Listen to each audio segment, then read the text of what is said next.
오늘 나눠드린 거 보시면 되겠어요.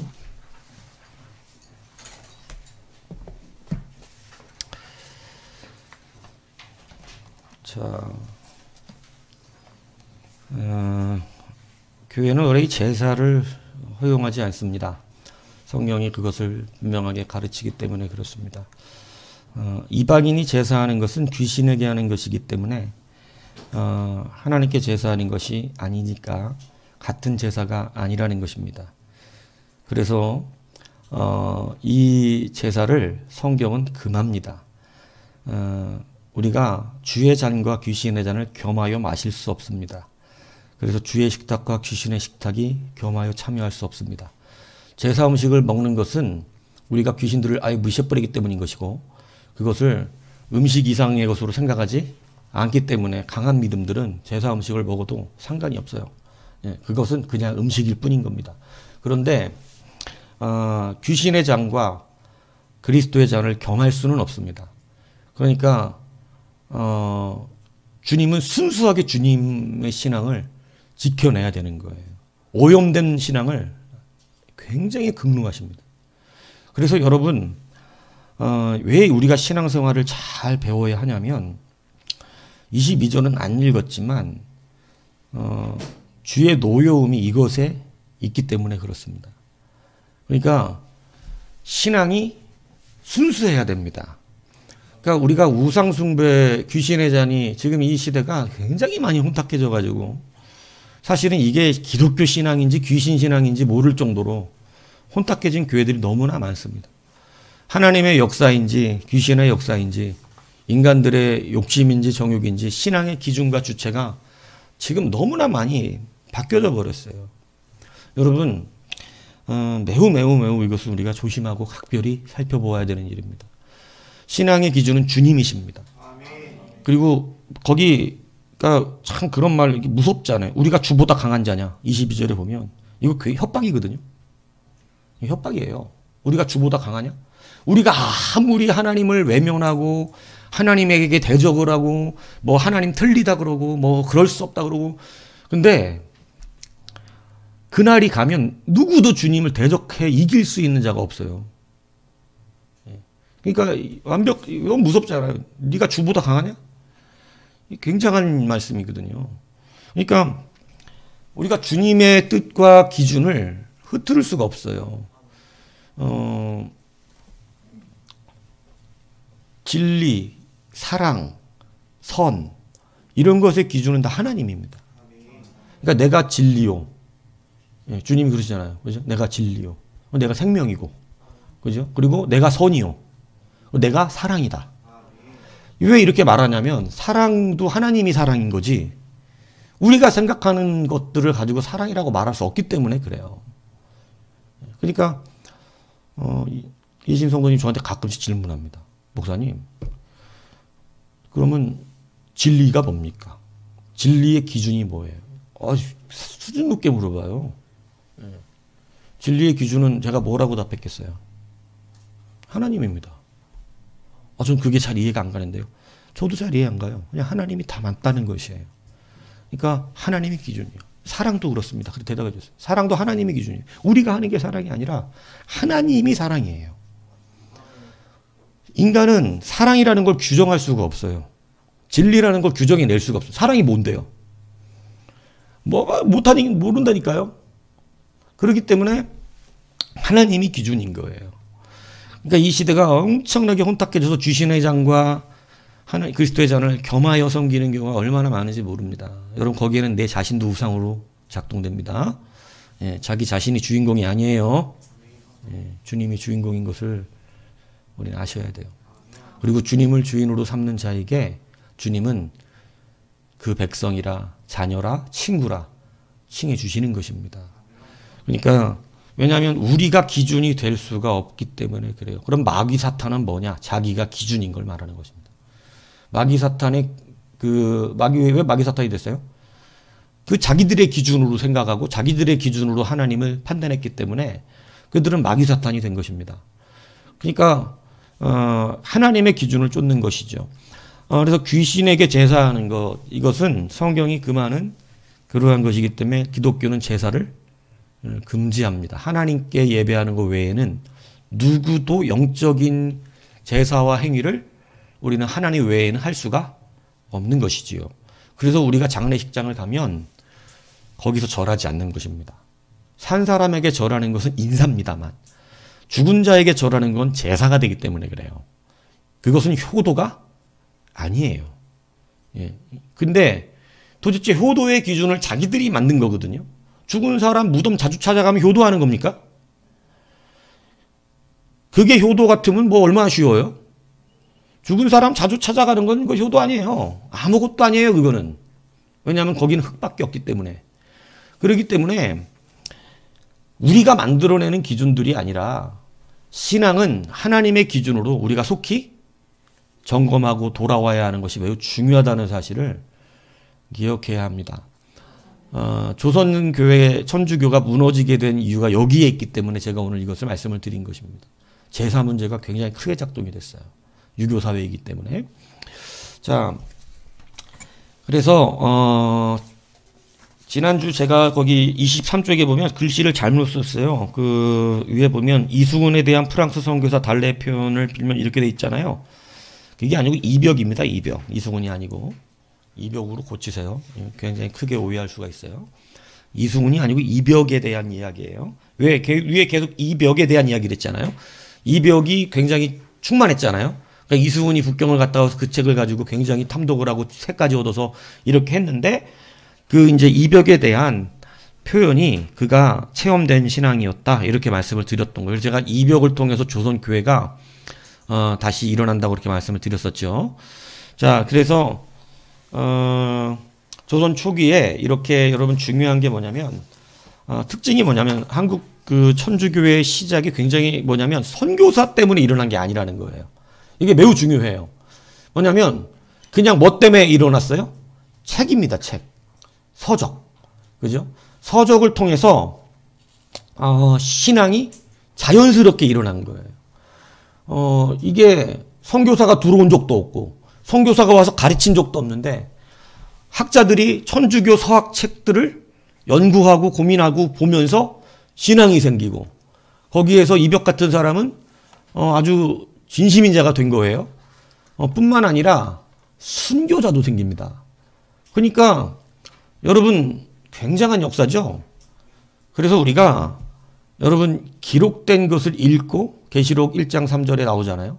기록된 말씀을 읽고 듣고 지키는 자는 복이 있도다. 이렇게 말씀하는 것입니다. 그러니까 여러분 우리가 전도지라고 하는 게 무시 못하는 이유가 거기에 있는 거예요. 한 번 읽고 두 번 읽고 또 그때 처음 읽었을 땐 아무 내용 같지 않았는데 두 번 읽고 세 번 읽다가 갑자기 그 기록된 말씀으로 인해서 변화되는 사람도 있는 것입니다. 그래서 우리가 그런 것을 함부로 효과가 있다 없다 이렇게 말할 수 있는 것이 아니라 우리는 우리가 할 수 있는 최선을 다 하는 것이에요. 예, 원래 우리의 실력으로 전도되지 않습니다. 예, 겉으로 보이는 모습이 사람이 많이 모인다고 다 주의 백성들 같은 그렇지 않아요. 그거는 인간적인 방법 잘 쓰면 사람은 모을 수 있다니까요. 예, 근데 그 안에 구원받은 사람이 다냐? 이건 모르는 얘기예요. 예. 근데 교회가 구원받은 백성들이 90%가 모여있다. 예를 들어서. 그러면 그 교회는 그래도 든든합니다. 그리고 별 잡음이 잘 없어요. 교회가 안전하게 서가요. 그런데 구원받은 사람 50, 구원받지 않은 사람 50이잖아요. 교회는요. 사기쳐야 됩니다. 왜 그럴까요? 구원받지 않은 50% 때문에 여러분 교회가 타협해야 돼요. 왜? 바로 하면 어떻게 되죠? 여러분 50%의 저항이 보통이 아니에요. 예. 그러니까 교회가 크고 작음의 문제보다 하나님의 백성들이 있는 곳이 되어야 되는 것이에요. 근데 교회는 분명히 가라지도 섞여 있기 때문에 여러분 그 안에서 그 가라지 수가 많으면 교회는 분란을 감수해서라도 바르게 가르치느냐 아니면 그냥 타협하면서 조용히 가느냐 교회는 이렇게 심각한 문제에 봉착되게 됩니다. 그래서 대형화되는 교회들 많은 사람들이 인기 있게 하는 교회들의 가장 큰 문제점은 사실은 진솔성 있게 목회하기 어렵다는 거예요. 예. 그래서 기업이 된다는 얘기입니다. 기업이라는 게 뭐예요? 그냥 운용하는 거예요. 교회를 운용해내는 거예요. 목회하고 운용은 달라요. 무슨 얘기인지 이해가세요? 목회는 고달픕니다. 목회는 고달파요. 우리가 어린아이 하나 바르게 키우는 문제들 쉽습니까? 자기 자녀들을 바르게 키워난다는 것은 교육시키고 가르치고 여러분 애들 키워서 얼마나 많이 고통스럽고 키우다 보면 정말 뭐 부모가 원하는 대로 안 자라잖아요. 공부해라 그러면 딱 공부하고 이번에 100점 맞아라 그러면 100점 맞고 뭐 이번에 교회 가라 그러면 교회 오고 그죠? 자라 그러면 자고 오락하지 말라면 우리가 하지 말고 이러면 너무 행복하죠. 근데 애들은 다 우리 세종기 같아요. 예. 자라 그러면 문 닫아버리고 예? 게임하지 마라 그러면 불 꺼버리고 예. 그런 거예요. 그리고 컴퓨터 하지 마라 그러면 이불 속에 들어가서 휴대폰 하는 겁니다. 그러니까 아이들 하나를 바르게 키운다는 것은 굉장히 고단한 일이고 때로는 또 눈물 나는 일도 많잖아요. 그죠? 그리고 우리 자녀들은 그나마 그죠? 목사를 참 잘 만나가지고 그죠? 우리도 뭐 아닌 것처럼 쌍수를 두고 아멘을 해야지. 이 농담이 아니라니까. 예? 그거 진짜 농담이 아니에요. 왜냐하면 그 어려움을 부딪혔기 때문에 그렇게 된 거야. 이게 그나마 그 갈등을 감수했기 때문에. 예. 아이들을 처음 기를 때요. 이 유아심리학에 보면 아이들이 앞으로 말을 잘 듣는 애가 되고 안 듣는 애는 그 기점이 있어요. 애들이 서너 살 때 아이들이 막 할 때 그때 아이들하고요 어려운 기싸움을 한번 이겨야 됩니다. 근데 너무 애가 사랑스럽거든. 다 들어주고 싶거든. 근데 그때 그 기싸움을 못 이기잖아요. 그럼 애는 그 뒤로 엄마 아빠가 만만한 거예요. 자기 말 다 들어주는 사람이에요. 그거 굉장히 중요해요. 그게 심리학에 나와 있어요. 그래서 그때 부모가 나를 이기는 사람이라는 걸 알면 그 뒤에 그 말을 순종하기가 쉬워집니다. 근데 그때 부모가 그냥 애가 너무 막 저기에서 넘어가면 근데 그건 짐승도 그렇더라고. 강아지도 그래요. 강아지도. 딱 그 어느 순간에 내가 주인이다. 네 엄마가 아니다. 이걸 보여줘야 돼요. 근데 요즘은 막 우리 집사람도 엄마 봤어 이런데 나는 그런 자식을 난 적이 없거든요. 털 하얗게 나고 네 발 달린 놈을 난 적이 없어요, 저는. 근데 엄마 왔다, 엄마! 막 보고 싶었지! 이러고. 그러니까 어느 순간 나도 아빠 왔다. 따라가더라고. 근데 저는 그런 자식을 둔 적이 없단 말이에요. 근데 그런 짐승들도요, 그 시기가 내가 그걸 느꼈어요.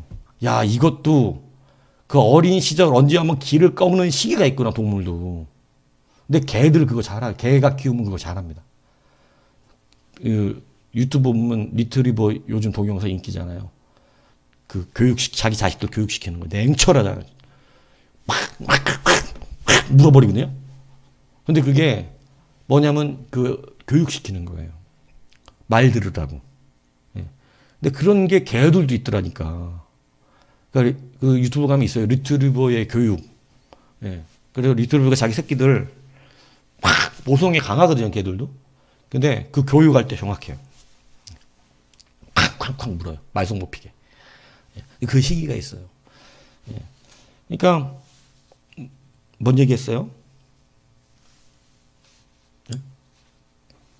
뭔 얘기하다가 자녀 키우는 게 어렵다 얘기를 한 거잖아요, 그죠? 그렇듯이 신앙인으로 하나 키워내는 목회는요, 이와 같아요. 굉장히 어려운 일입니다, 이게. 서로가 힘들어요. 그렇지 않아요? 아이들 똑바로 말을 원래 잘 듣는 애 같으면 별로 어렵지 않겠지만, 아이들이 자기 멋대로 하고 싶어 하는 거하고 그게 틀리다는 것하고 하면 아이들하고의 갈등이 굉장히 유발된다고요. 근데 목회도 그래요. 목회도. 그래서 이 목회를 감당해내는 교회가 지금 많지 않다는 얘기를 하는 거예요. 왜 않냐면 목회를 하지 않고 뭘 한다고요? 운영. 그래서 그냥 기업화 돼가는 것입니다. 아니 우리가 무슨 뭐 장사합니까? 아니 그게 아니에요. 목회를 안 한다니까 교회가. 그냥 운용을 하는 거예요. 교회에 폼을 만들어 놓고 거기서 예배를 해. 그러니까 편안하게 와서 그냥 예배 드리고 자기 생각대로 앉았다가 자기 감정대로 기뻐하다가 좋아하다가 가는 거예요. 그러니까 뭐가 되냐면 목회는 없어. 운용만 하는 거야. 교회의 시스템 안에서 사람들이 왔다 갔다만 하는 거야. 많은 사람들이 왔다 갔다 하는 거야. 거기다가 목사가 설교만 좀 재밌게 잘해주면 돼. 그러면 더할 나위 없이 좋아. 거기다가 주차장까지 완비가 돼 있으면 거기는 아주 왔다 교회야. 예. 그러니까 여러분 지금은 교회가 너무 방대해지면 목회가 안 됩니다. 부교육자들은 목회를 할 수가 없어요. 솔직히 말하면요. 부교육자들은 목회를 할 수 없어요. 왜냐하면 부교육자 어차피 떠나는 사람들이기 때문에 그 사람들은 그냥 성도들하고 어때요? 관계를? 무조건 좋게 가지는 거예요. 그냥 좋은 게 좋은 거예요. 목회가 안 됩니다. 근데 여러분 우상이라는 게 어디서 발생되냐면 사실은 교회가 목회를 함으로 말미암아 이런 일들을 잘 감당해내야 되는데 여러분 주회장과 겸하에 섞이는 것들이 사실 우리 내재 안에 내면 안에 수많은 이러한 일들이 많이 일어난다는 정직한 신앙을 갖는다는 게 매우 어려워진다는 사실을 알아야 하는 것이에요. 그래서 우리가 우리 안에 우상성뿐만 아니라 특별히 오염되는 신앙들을 조심해야 됩니다. 오염되는 신앙들은. 진리의 기준은 내가 아니에요. 그런데 지금 현재 많은 진보적인 교회 목회자들은 자기가 기준이 됐어요. 자기가 말하는 사랑. 자기가 말하는 사랑. 성경이 기준이 되질 않고. 그러니까 지금 이 시대가 동성애라든가 이런 것들 어떻게 해요? 그걸 인정하고 싶은 거예요. 왜냐하면 불쌍한 건 맞아요. 그죠? 불쌍히 여겨야죠. 그죠? 그런데 그게 죄가 아닌 건 아니에요. 근데 이 시대가 자꾸 죄가 아닌 것으로 합리화시켜내고 싶은, 그러니까 굉장히 위로가 잘못된 위로를 지금 누리려고 하는 거죠. 여러분 이걸 잘 알아들으셔야 됩니다. 우리의 위로는 용서에 있어요. 주의 피가 우리를 그저 용서하시는 거예요.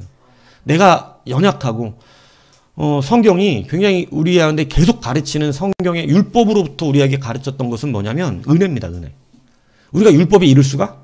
그러니까 율법을 잘 지키려고 할수록 뭐가 생기냐면 허탄함이 생기는 거예요. 신앙생활을 똑바로 하려고 하면 할수록 힘들기만 한 거예요. 원래 그렇다니까 신앙생활이. 그것 때문에 우리가 깨닫게 되는 게 있는 거예요. 그게 뭐냐면 은혜로구나. 주의 은혜로 우리가 사는 거구나. 이걸 깨달아서 그 자유함을 누리게 되는 거예요. 그래서 성경이 처음부터 율법으로부터 시작해서 이제 우리가 이것으로 오는 것이죠. 그리고 이제 그 법이 바뀐 거예요. 구약은 율법만 지키면, 행위만 지키면 문제가 없었지만 이제 신약으로 넘어오면서 우리의 법은 사랑의 법으로 바뀌었잖아요. 사랑의 법이라는 것은 심령의 태도가 더 중요하다는 걸 말하는 거예요. 이제 죄라는 것이 행위를 했다 안 했다인 것보다도 같은 행위이지만 어떤 건 죄가 되기도 하고 어떤 건 죄가 안 될 수도 있어요. 똑같은 행위라도. 그 기준은 뭐냐면 그 사람의 마음이 어땠냐는 거죠. 예. 그래서 예수님이 이제 죄를 다시 가르쳐 주잖아요. 마음의 음욕을 품은 자마다 가늠한 자예요. 예. 남의 것을 탐심을 낸 사람마다 이미 도둑질한 자고 남을 미워한 자마다 살인한 자가 되는 거예요. 이게 어디에서 이제는 갈라지는 거예요.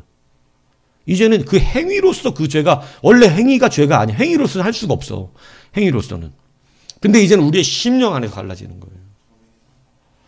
그러니까 여러분 우리가 지금 우상성과 이단성에 대한 이 부분을 진리가 누구인지 하면 주님이신 것을 잘 붙들고 따라가시지 않으면 이제는 시대가 자꾸 잘못된 그러한 모습들로 우리가 오염된 신앙을 가지게 되어질 수밖에 없어요. 지금은 너무 오염되어 있어요. 제가 봐도 너무 오염되어져서 여러분 목사님들 이해해야 되고 다 그렇지만 목사가 기준 아니잖아요.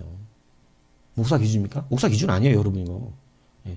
목사는 어떻게든 여러분들을 하나님께로 가까이 가게 더 이끌어내야 되는 사람의 사명을 받았어. 무슨 얘기인지 가시죠? 그러니까 귀찮지만 여러분들을 귀찮게 하는 거예요. 교회 나와라, 예배해라, 기도해라, 더 저렇게 해라, 막 간절히 찾아라. 계속 목사는 그걸 하는 거야, 막. 왜냐면 가까이 주님을 더 사랑하게끔 만드는 일이야, 우리는. 그런데 요즘은 목사님들이 이제 자기들이 기준이 되면 성도들에 대한 사명을 가지고 해야 될 일들이 아니라 자기의 환경과 삶의 기준으로 목회를 합니다. 그러니까 이제 이게 오염되기 시작하는 거예요. 그렇게 하면 서로가 편하긴 합니다. 예. 근데 이게 서로가 편하자고 이렇게 하는 게 아니라 주님께 더 가까이 가자고 하는 거거든요. 예. 그러니까 목회자가 지금은 더 바로 서야 되고 목회가 필요한 시대라는 것을 여러분 기억하셔야 돼요. 예. 조선 천주교회가 드디어 이벽과 이승훈을 통해서 전달받은 이 사적을 이벽이 이제 중심됐는데 이승훈이가 친구잖아요. 가가지고 이제 서적 갖다 주니까 반까지 얻어가지고 공부 열심히 해가지고 드디어 천주교에 대한 체험을 하고 영적 체험을 가지고 그리스도에 대한 그러니까 이게 사실은 정확하게 말하면 천주교 서적을 봤기 때문에 천주교라고 우리가 이야기를 하는 것이지 사실은 이게 뭐 천주교라고 말하기는 어렵습니다. 이 조선 초기의 천주교는. 왜냐하면 그리스도 신앙이에요. 그리스도 신앙 그냥. 예, 신앙적인 것을 받아들인 거예요. 뭐 천주교다 개신교다 이런 개념이 아니라. 그래서 그러한 확고한 신앙을 가지게 되면서 그가 이제 이승훈, 정약정, 정약용 유명한 분들이죠. 그 동료들에게 찾아가서 이제 이렇게 말을 합니다. 이것은 참으로 훌륭한 도리이고 참된 길이요. 위대하신 천주께서는 우리나라의 무수한 사람들을 불쌍히 여기셔서 우리가 그들에게 구속의 은혜에 참여케 하기를 원하시오. 이것은 천주의 명령이요. 우리는 천주의 부르심에 귀를 막고 있을 수가 없어. 천주교를 전파하고 모든 사람에게 복음을 전해야 하요. 그러니까 왜 천주교라고 됐는지는 아시죠? 우리나라에서 천주교라는 것은 중국에 들어갔을 때, 그 청에 들어갔을 때 하나님을 하늘의 주인이라고 표현을 했었던 거예요. 그래서 천주가 된 거죠. 그래서 우리 이제 천주를 믿는 교회는 천주교가 된 거죠. 예, 그래서 우리는 무슨 교회요? 예? 우리는 무슨 교입니까?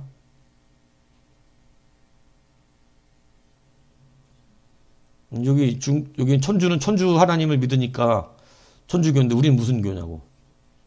예? 기독교가 뭐야? 예? 개신교라고?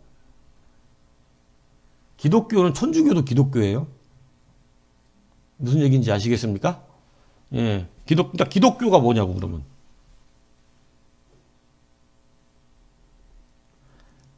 야, 연 선생, 얘기해봐. 하얀 가문 있는 너 한번 얘기해봐. 기독교가 뭐야? 아니, 이런 기본을 모르면 어떻게 되는 거야? 이게 지금 이게 기독교가 어려워요, 이거? 기독이 무슨 뜻이야? 그리스도의 그리스도. 중국식 발음이잖아요, 기도. 예? 그리스도. 우리는 그리스도교예요. 크리스찬, 그리스도인. 예? 우리는 그리스도교예요. 예, 정확히 아세요? 기독교가 그리스도란 뜻이에요, 기독이. 예, 그러니까 우리가 기독교라고, 기독교, 그리스도교. 기독이 뭐냐고 물어본 거야. 대답은 그 기독이 개신교라고 그러는데 개신교는 기독교의 한 분파로 이야기되는 것입니다. 예. 그러니까 예수님을 하나님으로 믿는 교회는 다 기독교예요. 예. 물론 이단 기독교는 유사 종교라고 해서 우리가 인정하지 않습니다. 예. 근데 그러니까 기독교, 그리스도교, 우리는 그리스도교예요. 명확하게 말하면. 예. 왜냐하면 우리의 구원이 그리스도로 일어나잖아요. 예. 그리고 그래서 이 이벽이 이렇게 전도 활동을 굉장히 열심히 하는데 굉장히 특이한 거예요. 뭐냐면 선교사가 와서 가르친 것도 아니고 복음을 증거한 것도 아닌데 조선 초기 교회는 책을 가지고 연구했던 사람이 이렇게 은혜를 받아서 전도 활동을 열심히 하게 됩니다. 그래서 이렇게 이제 처음에 전도는 양반계층보다는 중인계층의 전도를 더 했습니다. 왜 그러냐면 당연히 그럴 수밖에 없어요. 양반계층은 무엇이 많이 이렇게 토착화 돼 있어요?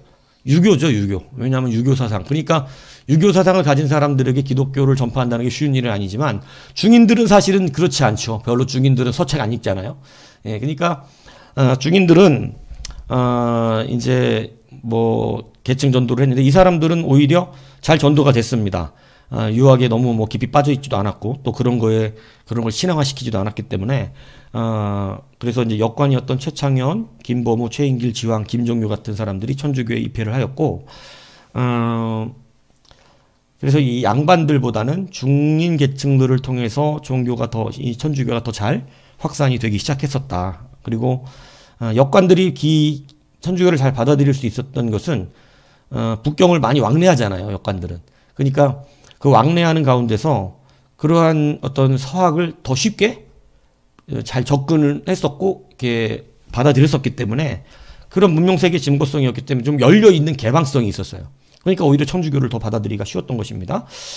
자, 그런데 이제 양반계층 전도를 계속 시도합니다, 이벽이. 왜냐하면 전체 종교가 되기 위해서는 양반을 무시할 수 없죠. 그래서 양반계층의 전도를 계속 시작해서 이가완, 이기양 같은 학자들하고 공개 토론까지 벌였어요. 그런데 이제 입교는 하지 않았습니다. 대신에 경기도 양근에 있는 권철신, 권일신을 전도해서 권일신을 입교시키는 데 성공합니다. 권철신을 강학회에서 이제 적극적으로 그것을 공부도 하고 그랬었긴 했지만 입교를 이렇게 권유받았을 때는 좀 주저하는 그러한 모습을 보였고요. 그리고 이제 이승훈이 최초의 세례를 받은 사람이잖아요. 북경에 가서 세례를 받아오잖아요. 그죠? 그러니까 이승훈이 이제 이벽과 권신일에게 세례를 베풀어요. 자기가 최초 세례자니까.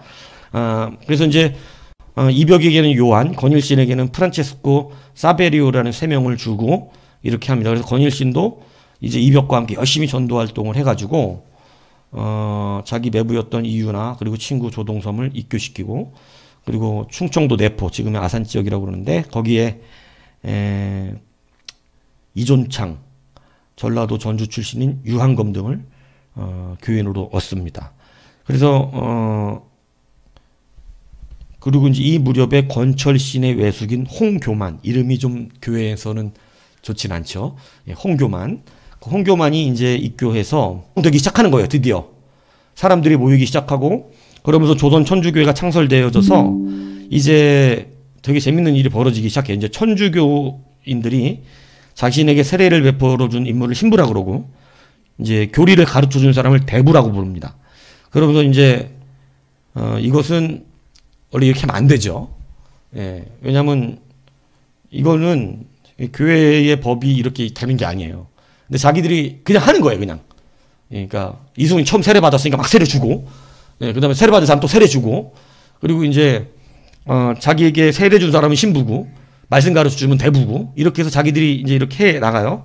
자, 그래서 이제 신앙 공동체가 평의회 조직에서 더 이상 발전하면서 성례 집행이 뭡니까? 이제 성찬식 말하는 거죠. 그리고 이제 여러 세례식이라든가 여러 성례 집행을 해야 되는데 이것을 느끼니까 신부 외에 주교와 같은 고위 성직자, 왜냐하면 이제 책에 보면 그런 내용이 나와 있었을 거예요. 뭐까지는 주교 이상 해야 된다, 뭐 이런 게 있었겠죠. 천주교 교리 안에. 그러니까 이제 그러한 고위 성직자가 필요하다라고 생각을 하니까 가장 나이가 많았던 권일신을 주교로 임명합니다. 자기들끼리. 예. 그리고 이제 이승훈, 이존창, 유한검, 최창현들을 신부로 선출이 되고, 그리고 이제 이런 조선 천주교회 조직이 로마 교황청 허락받은 것이 아니에요. 그러니까 이건 불법적 조직이에요. 그러니까 엄밀히 말하면 로마 신부는 다 로마 교황청으로부터 서품 받아야 돼요. 예, 교육 받아야 되고. 근데 그냥 나이 많어, 네가 당신이 주교. 그리고 이제 니네가 먼저 세례받고 기독교자 있으니까 너희들 다 신부. 이렇게 해서 자기들끼리 이렇게 만들었어요. 그래서 이것을 이제 조선시대 뭐라 그러냐면 가성직제라 그럽니다. 그러니까 이제 자기들끼리 조선 초기 천주교가 성직을 막 서로 임명했던 것을 가성직제라 그래요. 그래서 독자적으로 성직을 임명하기 위해 운영했던 제도라고 제가 밑에 각수 달아놨습니다. 그래서 이제 자체적으로 교회 제도를 확립한 뒤에 다 흩어져서 각종 성사를 다 집행하기 시작합니다. 이제 막. 그죠? 여러분, 이게 왜 문제가 되는지 아세요? 우리끼리 막 목사 삼으면 어떻게 돼요? 여기서 막, 박은철 세례 받았으니까 가서 아무나 막 세례 주고, 그죠? 그리고 막 여기다가, 막 이렇게 보다가, 적당히 이렇게 봐갖고, 나이 많으니까, 노성희 권사님 목사하고, 그러다가, 조금 먼저 세례 받은 사람들이 있으니까, 당신들이 그러면 다 전도사! 막 이렇게 하고, 그러다가 또 어디 가야 되니까 목사 막 이렇게 하면, 이게 뭐가 문제가 되죠? 여하튼 여긴 그랬어요. 예, 그렇게 막 하는데 이게 이제 사실은 카톨릭 정통 카톨릭 로마 카톨릭에서는 이것은 다 성직이 다 무효입니다. 이건 말이 안 되는 거예요. 훈련을 받지도 않은 사람들이고. 그런데 문제는 이렇게 하다 보니까 열심으로 전도를 하더라는 거예요. 예? 자기 갑자기 힘부잖아. 그러니까 막 전부 전도 열심히 하고, 그죠? 예, 그러니까 신앙 확산이 효과적이 돼서 당시 천주교 신도가 1,000명까지 확 확산이 되어졌어요. 그래서 이제 1780년에 신부 칭호를 가지고 있던 유한검이 여러 교리서들을 읽다 보니까 지금 자기들이 조선 천주교회가 실수하는 교회 제도가 말이 안 되는 것을 알게 된 겁니다. 아, 이게 불법적이고 무자격이구나. 우리끼리 이렇게 막 하는 게 아니구나. 이게 로마 교황청에서 신부가 직접 다 임명을 받아야 되고 교육을 받아야 되고 이렇게 돼야 된다는 것을 알기 시작한 거예요. 그래서 이것이 무자격자에 의한 성사 집행을 독성죄에 해당된다는 걸 알게 됩니다. 독성죄가 뭐냐고 각조 36번 밑에 보시면 천주교 7성사 중 하나로 그 36번은 견진성사 등을 행했는데 위에서 두 번째 줄 견진성사가 뭐냐면 천주교에는 7대 성사가 있어요. 그게 뭐냐면 이제 그 세례성사, 그 영세라고 보통 말합니다. 세례성사, 견진성사, 성체성사, 고해성사, 병자성사, 성품성사, 혼인성사가 있어요. 세례성사는 뭐냐면 여러분들 알듯이 세례 주는 거예요. 우리가 세례. 이 세례를 주면 그들은 영세를 받았다 그래서 뭐 하냐면 세례명을 다시 거듭났다는 이유로 이름을 새로 부여받습니다. 왜냐하면 성경에 보면 우리가 거듭난다 그러잖아요. 그러니까 거듭난다는 의미에서 다시 세례명을 받아요. 그러니까 세례를 받으면 이름이 또 생겨. 천주교에서만 부르는 이름이에요. 예. 그러니까 뭐 박은철한테 세례 준 박은철한테 너는 이제 세례명이 요한이다 그러면 이제 교회 안에서 만나면 요한 이렇게 하는 거예요. 요한. 예. 그 요한도 되게 많아요. 그래서 요한 이름 다 쳐다본다고? 그럼 그 요한 말고 또 여기 박은철 요한 막 이런 식으로 부르는 거예요. 예. 이게 세례명을 거듭났다는 의미로 준다고 천주교는. 그게 이제 세례성사예요. 그 다음에 이제 견진성사가 뭐냐면 이거 성령 받는 거 말하는 거예요. 성령 받는 거. 여기는 성령 받는 것도 이렇게 의식을 통해서 받아요. 예. 그리고 또 견진 성사가 이제 성체 성사는 뭐냐면 성찬식, 성체, 몸체죠.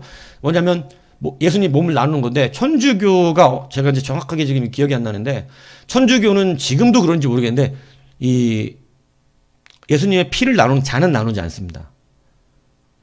왜냐면은 우리는 살과 잔을 다 같이 나누잖아요. 천주교는 잔을 안 줘요. 떡만 줘요. 천주교 세례식 하면 제가 예전까지는 그랬던 것 같았어요. 떡만 주지 포도주 안 줘요. 왜 안 주냐면 우리하고 성찬식 할 때 뭐가 달라요? 성찬 예물에 대한 살과 피에 대한 개념이 달라요. 우리는 뭐예요? 영적 임재설. 그죠? 그죠? 거기는 화채설이죠. 그죠? 예. 루터는 생각하는 척 한다고 나오지 않죠. 예. 공제설. 그죠? 예. 공제설. 예. 우리는 천주교는 화채설. 우리 개신교는 영적 임재설. 예수님의 살과 피를 나눌 때 영적으로 우리는 임재하죠, 주님이. 그런데 이제 공제설, 화채설은 뭐예요?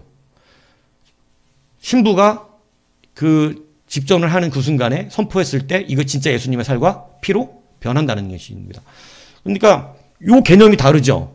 그러니까 이 사람들은 예수님의 피가 떡은 흘리지 않잖아. 흘려도 어떻게 하면 돼?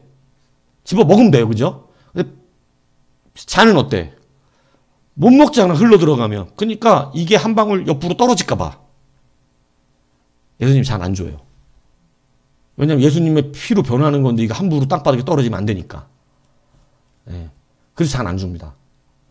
뭐만 줘요? 몸만 줘. 몸만. 떡만. 우리하고 뭐가 달라서 그래? 이 예수님의 살과 피에 대한 개념이 다르기 때문에 그런 거예요. 이해 가시죠? 자, 그러니까 여기 성체 성사예요. 그냥 그래서 예수님의 살만 줘. 예, 피는 안 줘요.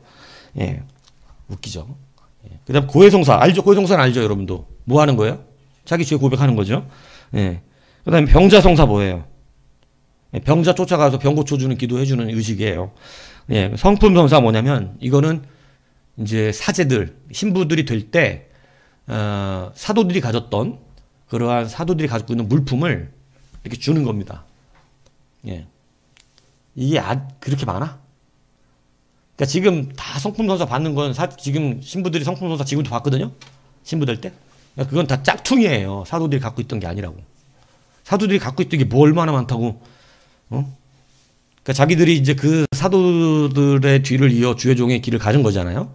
그러니까 이제 그런 의미를 주기 위해서 사도들이 가졌던 어떤 성품들, 거룩한 물건들, 자기 사도들이 썼던 물건들을 그들에게 주는 것을 성품 성사라. 그래서 자기가 이제 사도직의 그러한 뒤를 이어서 일을 한다. 신부들이 이런 개념으로 성품 선사를 받아요. 신부가 될 때. 막 펑펑 울고 난리 납니다. 막 그때. 막 목사 안수 받을 때 막 우는 사람들 있는 것처럼. 그때 그 성품 성사 받으면서 내가 이제 사도의 그 직분을 이어받아서 이제 막 그 거룩한 신부가 되어 이렇게 하는데 그게 다 이제 사도들이 썼던 물건이어야 돼, 원래는. 근데 도대체 사도들이 썼던 물건 다 어디서 갖고 온 거야?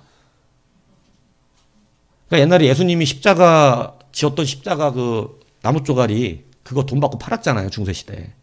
모아내니까 막 십자가는 얼마 안 큰데 그 산 거 다 모아보면 어마어마한 나무가 막 모이잖아요, 그죠? 다 짝퉁들이죠. 여튼 성품성사 그렇게 해요, 이분들은. 그리고 혼인성사는 뭐예요? 결혼하는 거죠. 이게 7성사 중에 하나예요. 거기 중에 이제 견진성사 등을 막 집행하는 거예요, 자기들이. 조선교회 자기들이 막 성령 세례 막 받는다, 막 이렇게 이제 그렇게 하면서 이제 그래서 그렇게 해서 이제 1,000명까지 모였는데 유한검이 이제 이렇게 보고 나서 이게 독성죄에 해당된다는 거 아닌데 독성죄는 뭐냐면 천주교 교회법상 가장 큰 죄에 해당되는 두 가지 죄가 뭐냐면 신성모독과 성직모독입니다.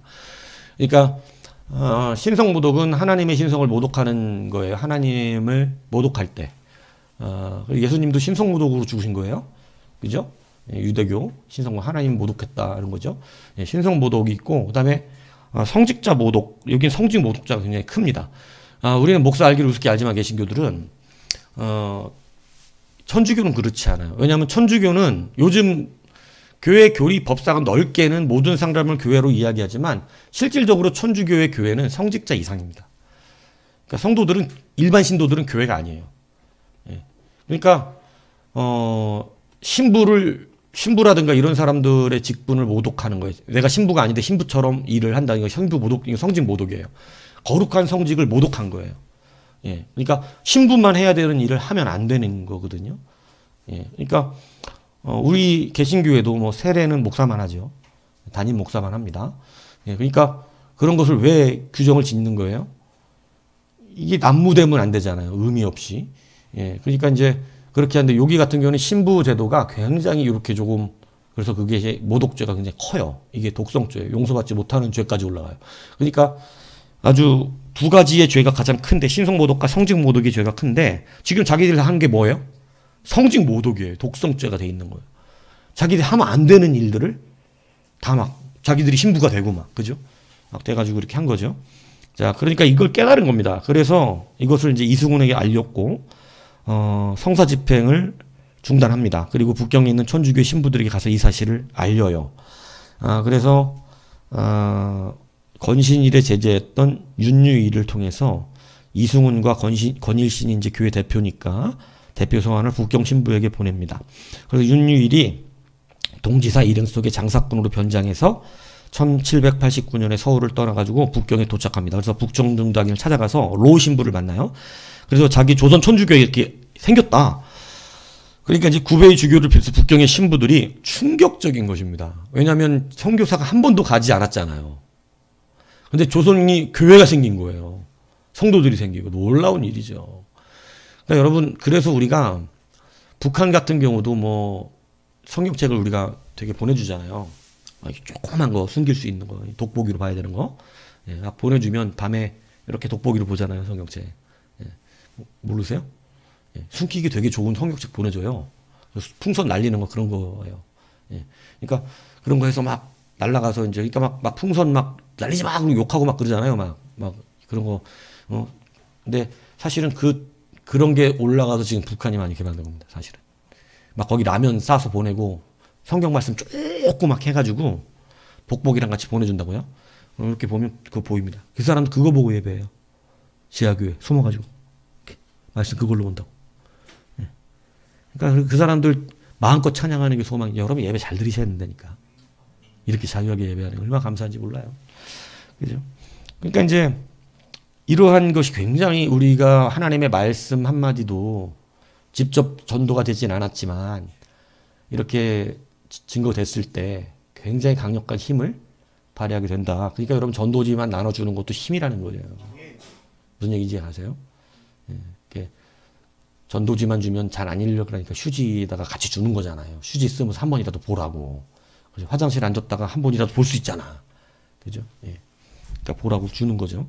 자, 그래서 이런 것들이 굉장히 깜짝 놀랐습니다. 그래서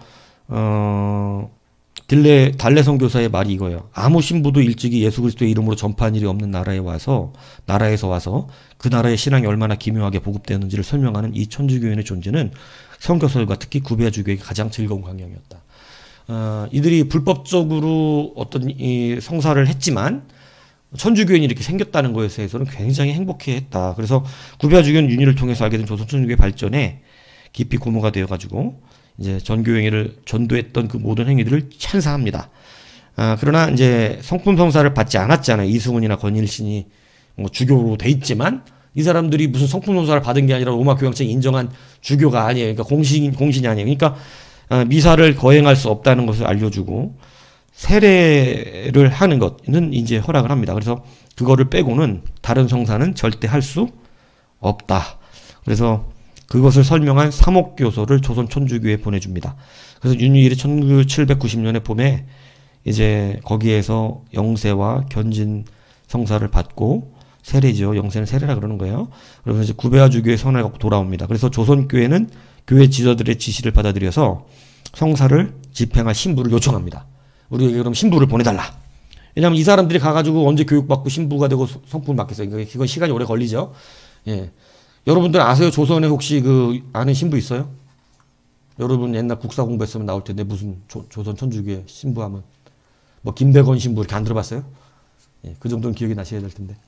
예, 자, 그래서 그렇게 하는데 이제 그 문제는 이제 조선교회가 그 신부를 요청하기로 하는 그러한 것을 보내기 위해서 윤희를 다시 보내요. 근데 그때 또 한 가지를 보낸 게 뭐냐면 이 질문을 보낸 겁니다. 조상 제사를 해야 되냐? 말아야 되냐? 그래서 이제 윤유일이 이제 그 청나라 건융왕제 탄의를 축하하는 사절단에 끼어서 다시 북경을 갑니다. 그때 신부를 파견해달라는 거 하고 조상 제사 문제가 어떠한 겁니까? 라고 이제 물었을 때 북경에 있던 구베아 주교는 조상 제사는 금하는 것이 천주교의 입장이라는 것을 분명하게 말합니다. 그래서 이제 윤유일이 돌아올 때 제사하지 말라 그러더라. 이렇게 했을 거 아니에요. 이게 이제 조선 천주교의 시련이에요. 이 제사 문제가. 그러니까 그동안은 예수를 다 믿는다고 믿었잖아. 막 천주를 믿었잖아. 그런데 제사 문제가 걸리니까 이것은 귀신에게 제사하는 것이라는 것으로 이것은 하면 안 된다. 이렇게 되니까 사실은 이 조선 천주교인들은 예수님도 믿었지만 귀신도 믿었단 말이에요. 귀신도. 그러니까 이게 사실은 많은 교인들이 떠나는 일들이 벌어지게 된 겁니다. 그러니까 유교적 전통이 강했던 조선 사회에서 조상에게 제사 드리는 것은 엄청난 건데 조상이 와서 밥까지 먹고 간다 그러잖아. 조상이 와서 밥까지. 예? 그래서 풍짐하게 차려줘야 된다고. 응? 그런데 그런 조선 사회에서 조상 제사를 못하게 하니까 이승훈이가 주교까지 됐던 사람이에요. 근데 이 사람도 떠납니다. 교회. 나중에 배교해요. 이 무렵에. 물론 이 조상 제사 문제 때문이 아니라 나중에 자기 신변이 위협이 되니까 배교를 하는데 조상 숭배를 효로 여기고 있던 조선 사회에서는 이제 갑자기 천주교가 무슨 종교가 되냐면 불교의 종교가 되는 거예요. 불교의 종교. 예. 그래서 이제 막 이 사교다, 사교. 사교가 뭔 줄 아시죠? 예, 막 사악한 종교.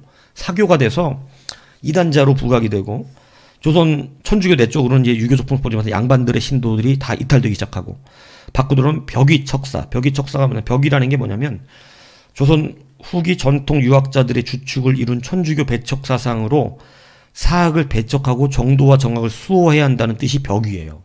어려운 단어죠. 그리고 척사 세력이라는 건 뭐 들어보셨죠? 막 사악한 것 물리치는 세력. 그래서 뭐 옛날 군사들 중에서도 척사가 있어요. 군인들. 사악한 세력, 귀신들을 물리치고 막 이런 것들을 뭐 척사라고도 부르기도 하고 그럽니다. 그러니까 이제 이 척사 세력에 의해서 공격받는, 그러니까 천주교는 사악한 세력이 돼버린 거예요. 그래서 이런 고통스러운 일들을 겪게 되어지는. 그러니까 여러분 조선 천주교가 순수하게 교육이 된 것이 아니라 하늘에 천주가 있다는 것을 받아들였던 거죠, 처음에는. 그죠? 그러니까 여러분 이게 제가 이제 처음에 제가 말했던 이유가 그거예요. 왜 신앙의 오염이 무서운가? 신앙의 오염이. 왜 우리가 순수 신앙을 지켜야 되는가? 예수님이 말씀하신 것처럼 오해할 수 있습니다. 근데 잘 가르쳐서 잘 받아들이면 되는 것이죠. 근데 유대교도 보세요. 하나님을 믿잖아요. 하나님을. 근데 하나님을 믿는데 예수님 안 믿어요. 예수님 안 믿습니다. 예수님을 어떻게 연결시켰냐면 되게 무서운 거예요. 니들이 모세를 진짜로 사랑하고 아브라함이 진짜 너희들의 조상이고 진짜로 니들이 모세의 그 율법을 지키는 자들이 맞다면 니들이 나를 영접했을 거라는 거예요. 이게 사실이에요. 그들은 율법을 지키는 자들이었는데 그 율법을 지켰다면, 율법을 니들이 진짜로 제대로 지켰다면, 니들이 진짜 모세를 사랑했다면 니들은 나를 영접했을 것이다. 왜? 모세가 말한 자가 누구니까? 예수님이니까. 근데 그 사람들이 지켰던 율법은 왜 예수님 못 알아봤냔 말이야. 누구 기준이에요? 오염된 복음이에요. 율법이. 그래서 예수님이 니들은 겉과 속이 자꾸 다르다고 말을 하는 것입니다. 겉은 하나님인데 속은 하나님이 아닌 거예요. 자기 자신인 거예요. 그러니까 하나님을 불렀는데 예수님을 모르는 거예요. 하나님을 부르는 자들은 예수님 모를 수가 없어야 되는 거예요. 이건 연결이 되게끔 돼 있는 거라니까. 근데 그것이 연결이 안 됐다는 건 이들이 불렀던 하나님을 예수님이 인정하지 않는 거예요. 너희들의 아버지가 아니라는 거잖아. 너희들은 아비가 주님이 얼마나 충격적으로 얘기해. 여지껏 하나님 아버지 했거든? 유대인들이. 그런데 니들의 아버지는 하나님이 아니야. 니들의 아버지는 누구래? 마귀라고 그러는 거예요. 여러분 이거 충격이 아니에요. 유대인들이 그렇게 생각한 적이 있을까요? 없을까요? 자기들의 아비가 마귀라고. 자기들의 신앙은 철저히 하나님 신앙인 줄 알았어요. 근데 예수님의 말씀은요. 하나님을 믿는데 어떻게 자기를 안 믿어? 하나님을 믿으면 나도 믿어야 되는 거예요. 그러니까 하나님 믿으면 나를 믿으라는 거예요. 근데 하나님을 믿는데 나를 안 믿는다는 것은 하나님이 틀렸거나 내가 틀렸거든. 그리스도가 아니거나 니들이 믿는 하나님이 아니거나예요. 근데 그들이 믿은 하나님이 예수님 분명히 그리스도니까 그들이 믿은 하나님이 틀린 것이지. 얼마나 무서운 오염인지 모릅니다. 이 오염이 나중에 양과 염소를 가르는 거예요. 그렇기 때문에 우리가 신앙생활을 하나님 말씀 앞에서 정직하고 철저하게 하나님을 기준으로 해야 되는 것은 매우 중요합니다. 그래서 성경은 이제 행위로 죄를 우리 믿는 자들 앞에서 행위로 죄를 하지 않아요. 율법 자체가 그리스도의 복음 자체가 없는 자들은 그냥 다 행위로 심판을 받지만 율법에 이미 걸렸기 때문에 이 심판을 그들은 이미 심판이 되어져 있는 상태인 거예요. 죽으면 다 심판받아요. 왜냐하면 그들은 복음이라는 걸 받아들인 적이 없으니까. 근데 복음을 받은 우리에게는 더 중요한 게 뭐냐면 복음을 안 우리에게는 우리는 이제 행위로 심판을 받는 게 아니라 우리의 태도입니다. 우리의 마음 상태, 태도. 그걸 더 하나님 귀히 여기는 거예요. 그래서 우리의 태도가 그래서 제가 자꾸 중요하다고 말씀을 드리는 거예요. 행위는 실수할 수 있다니까.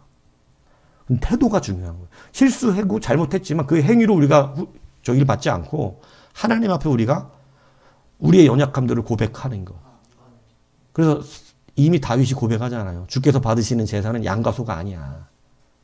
상한 심령이라는 거.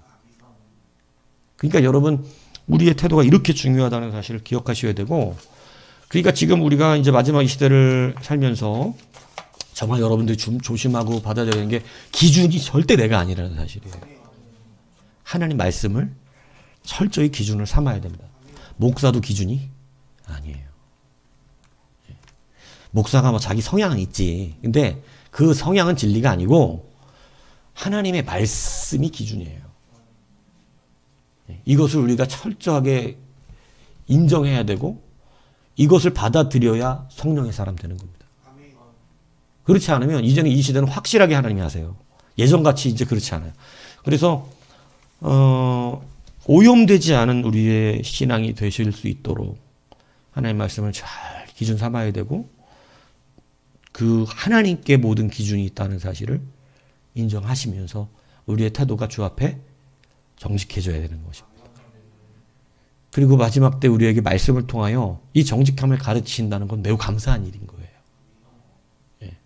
안 그러면 누구도 양심의 거리낌의 정직함을 받을 기회가 없이 그냥 여러분 교회가 일반 세상 종교와 같이 그냥 앉았다 가면 편안하게 와서 앉았다가 그냥 가면 되는 그런 처소가 돼버려요. 예. 그렇게 되면 우리는 자기 자신을 돌아볼 기회가 없어집니다. 타협된 종교가 되는 거예요. 그래서 열심히 유대교 믿었는데 하나님을 유대교를 믿었으면 당연히 누구를 만나야 되는 거예요. 원칙이에요. 예수님을 영접하는 것이 원칙인데 이게 안 되는 거예요. 그들은 그렇게 상상도 못했지. 자기들이 그리스도를 못 만난다는 것을 상상을 못했었단 말이에요. 왜냐하면 자기들에게 누구의 기준으로 종교가 오염됐기 때문에 신앙이 자기들의 기준으로 오염됐기 때문에 그래요. 예. 그렇기 때문에 예수님을 몰라보는 거예요. 예수님을. 예. 조선 기독 선주교가 조상 제사의 기준, 조상에 대한 효의 기준을 유교적 기준으로 이미 선입견을 갖고 있었기 때문에 이 조상 제사가 귀신에게 드리는 것을 용납할 수가 없었던 거예요. 그러니까 수많은 성도들이 어떻게 해요? 신도들이 하나님 배척하고 떠나갑니다. 그러니까 하나님 믿는 것 같았지만 여러분 이게 마지막 때의 징조였다면 어떻게 할 뻔했어요? 이게 성경에 나오잖아요. 오병이어 기적을 통해 나오잖아요. 표적을 본 것이 아니라 떡을 먹고 배부른 것이다. 기적만 봤다. 그러니까 여러분 그때 나타나잖아요. 예수님 떠나가잖아요. 사람들이. 다 예수님 따르는 사람들 같았지만 그죠? 떠나가잖아요. 그러니까 그 기준이 누구에게 있기 때문에 그래요. 자기예요. 예수님이 하신 말씀을 그들이 저 말씀을 우리가 못 받겠다 이래버리잖아요. 왜 못 받아? 받아야 그냥 받는 거야. 아멘 해야 되는 거야. 그냥 하나님 말씀이니까. 주님이 그렇대잖아. 그러니까 그냥 지금 이해가 안 갈 수는 있잖아요. 근데 주님의 말씀이 지금 이해가 안 간다고 배척해야 되는 말씀은 아닌 거지. 지금 내가 이해를 못하는 것이지 주님의 말씀이 틀린 건 아니거든. 그게 태도라는 거라는 거야. 지금 내가 그 말씀이 이해가 가는 수준으로 안 자라 있을 수는 있어. 그죠? 어린 애들이 뭐 부모 말을 다 이해합니까? 이해 못하죠. 그죠? 다 이해 못해요. 왜냐하면 부모들을 다 경험해봐서 알아가지고 그거 위험하다 하지 마라. 너 그런 남자는 별로 안 좋다. 이런 남자 안 좋다. 저런 남자 안 좋다. 얘기해도 눈에 콩깍지가 씌이면 어떻게 돼? 그냥 좋아. 머슴 새끼는 무조건 그러거든. 나는 너랑 결혼한다고. 알면서 속는 놈들이 얼마나 많은지. 예? 근데 다 안다고 부모들은 겪어봤기 때문에 너랑 결혼한다고 그러는 놈 치고 끝까지 간 놈들이 없어요. 예. 그러니까 중요한 것은 태도, 우리가 그걸 받아들이는 태도가 중요한 거예요. 그러니까 하나님 말씀은 우리가 어떻게 다 알고 목사라고 다 알 수도 없는 것이고 그러나 하나님은 진리지 않아요. 이거에 우리에게 그래서 중요한 건 믿음이란 말이에요. 믿음이 있다는 건 그걸 말하는 거거든. 왜 자꾸 내 기준으로 판단해서 기고 아니고가 돼버리냐고. 그러면 안 되고 하나님의 말씀이 이렇게 말씀하셨으니까 우리는 믿음을 가지고 그렇게 하나님이 하시겠다. 왜 믿음의 조상들이 일어나는 거예요? 그들은 이해되지 않는 일이었지만 하나님을 신뢰한 거잖아요. 그 말씀대로 되겠다는 것을. 그래서 아브라함이 하나님의 말씀대로 된다는 걸 믿으니까 그걸 의로 여겨주시는 거잖아요. 그러니까 성취하시는 여호와. 그죠? 나 없는 것을 있는 것으로 부르시는 여호와. 그죠? 사막에 강을 내시는 여호와라고. 우리는 상상할 수 없는 일들을 하시는 거라고 설명을 해주신 거라고. 니들이 사막에 강이 날 수가 절대 없다고 생각하지만 난 사막에 강을 낼 수 있는 자니까. 없는 것을 있는 것으로 만드니까 하나님을 신뢰하라는 거거든. 그러니까 우리의 믿음의 결정은 하나님을 신뢰하는 거예요. 그게 하나님 기준 신앙이에요. 그런데 이 사람들도 이제 자기들 기준이 되니까 조상에 대한, 부모에 대한 효를, 유교적 사상으로 효를 꽉 붙들고 있는 거예요. 유교적 사상으로. 위패 모셔놓고 막 거기다 갖다 1년 내내 제사하는, 여러분 1년 동안 제사하는 게 얼마나 힘든지 아십니까? 여러분, 부모가 죽으면 몇 년 동안 무덤 앞에 있었어요? 예? 3년 동안 있어. 3년 동안 상복을 못 벗고. 이게 효야. 이춘자 집사, 아, 그 오빠구나, 다행히. 상복 입고 3년 동안 무덤 앞에서 울어야 돼. 원래 옛날 조선시대 같으면. 아버지, 어머니 돌아가시면 거기 3년 동안 거기서 상복 입고, 아이고, 이걸 해야 된다. 그래야 뭐야, 이 사람이? 이게 효자야. 무덤 앞에서 운다고 효자가 되냐고. 근데 이게 누구 기준이? 자기들 기준이에요. 그게 효자인 거. 여러분, 주님이 기준입니다. 믿습니까? 자, 다음 시간에 기도하겠습니다.